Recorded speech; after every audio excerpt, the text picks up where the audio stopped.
Supergirl has dropped in theaters, and unfortunately, I found this film to be quite underwhelming and all around a pretty frustrating movie, where there are some things here and there that could be really good, but it's all surrounded by a lot of stuff that is just mediocre, and the stuff that is really good is pulled down by said mediocrity. Like, Millie Alcock is really good as Supergirl. She is giving a strong performance for what she is given.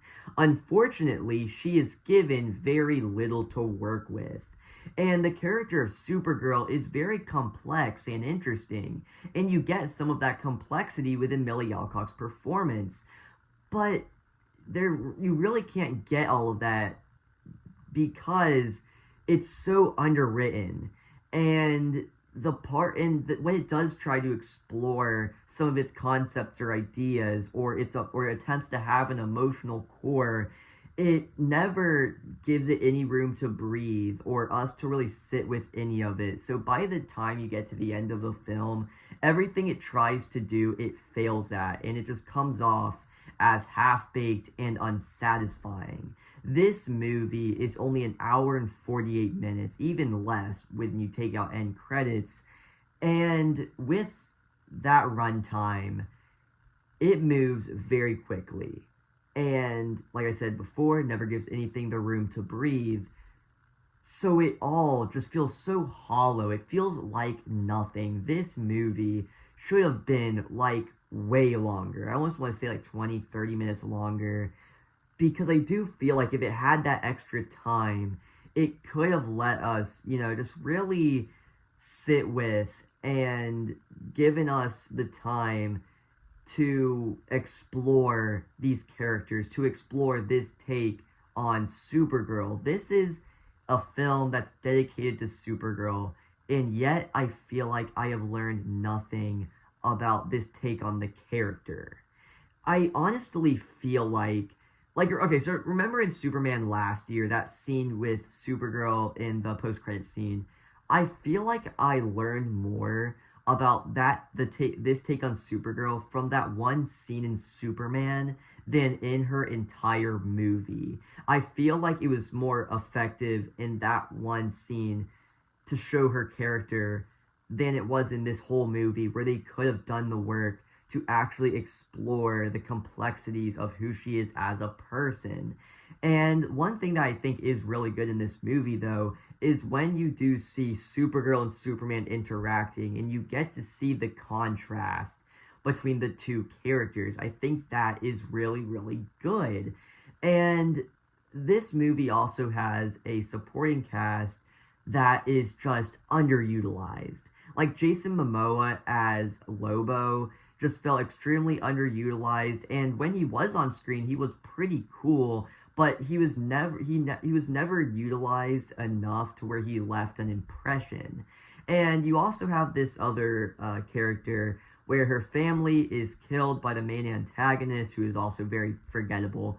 And she goes to Supergirl and is like, "Please help me," and she kind of tags along with Supergirl on this adventure, and it tries to build the emotional core around their dynamic, and it tries to use their relationship and their friendship as a vehicle to explore the characters and how they feel. But like I said before, we're never given the time to breathe with the characters or with anything in the film, so it all just comes off as unsatisfying, and it's all just very half-baked, because none of it is given the time to be explored or for us to build any sort of connection with the material. And I guess if I had to give another positive, I would say the world building is pretty cool in this film, as they are going planet to planet or in different areas in these different environments, and you're seeing these various different creatures. I think that is really cool, but also it moves at such a breakneck pace that you can't really sit with anything, and so therefore nothing really leaves an impression. It's all fleeting, and it's all very unfortunate. This movie is the personification of wasted potential. And now moving on to something I haven't really touched on yet, the action in the film is actually pretty cool, as Supergirl has her own distinct fighting style that is a lot of fun to watch on screen, and it's all pretty creative and well executed, since sometimes Supergirl is using her powers and other times she cannot, so it's all just really cool to watch. That is until you get to the final battle action sequence of the film, which is such a bland, nothing burger piece of shit.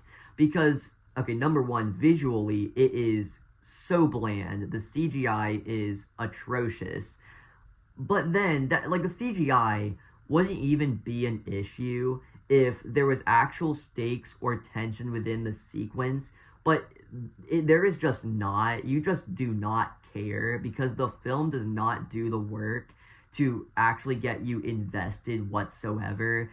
And then also, there's like this needle drop in the final battle of the film that is just bafflingly horrible.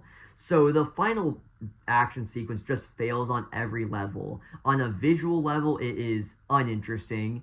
On a, just for the needle drop in the film, it is just bafflingly terrible.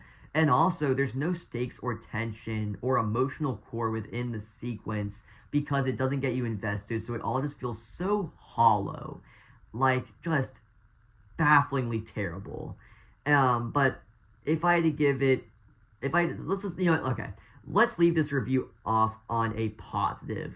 The costume design is actually pretty cool and does help to get you immersed in the world, even though the movie itself does not do a very good job of getting you invested. So see, look, even when I give this film a positive, the mediocrity just sinks it. It pulls it down. So it rounds back into being something negative. And yeah, so that's the Supergirl movie. 3 out of 5. If you guys enjoyed today's video or any of my other content, please consider subscribing, and I'll see you in the next one. Goodbye.